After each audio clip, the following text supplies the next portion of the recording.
दूर रखा जाए। भारत ने ज़मीन, समंदर और फ़ज़ा में जो कुछ करना है कर ले, बस ये जान ले कि इस बार जवाब पहले से ज़्यादा शदीद होगा।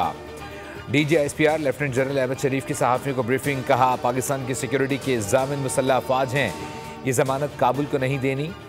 तालिबान रजीम को वाज़े कर दिया कि दहशतगर्दी को ख़त्म करें, ये कैसे करना है वो आपका काम है। अफ़गानिस्तान की शराइत मानी नहीं रखती, दहशतगर्दों से कभी बात नहीं होगी। अफ़गान तालिबान को पाकिस्तान का रिस्पॉन्स फौरी और मौसर था, इसलिए वही नताइज निकले जो हम चाहते थे।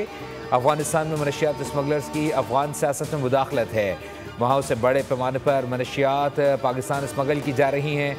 पाक अफ़गान कशीदगी के दौरान 206 अफ़गान तालिबान और 112 फितनल खारिज मारे गए। TTP ने अफ़गान तालिबान के अमीर के नाम पर बैत की।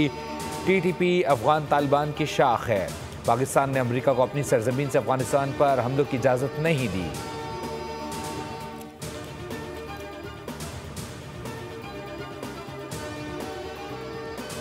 मुस्लिम लीग नून ने 27वीं आईनी तरमीम की मंजूरी में पाकिस्तान पीपल्स पार्टी की हिमायत मांग ली। मुजवज़ा 27वीं आईनी तरमीम में आईनी अदालत का क़याम, एग्जीक्यूटिव मजिस्ट्रेट की बहाली और जजों के तबादले का इख्तियार शामिल है।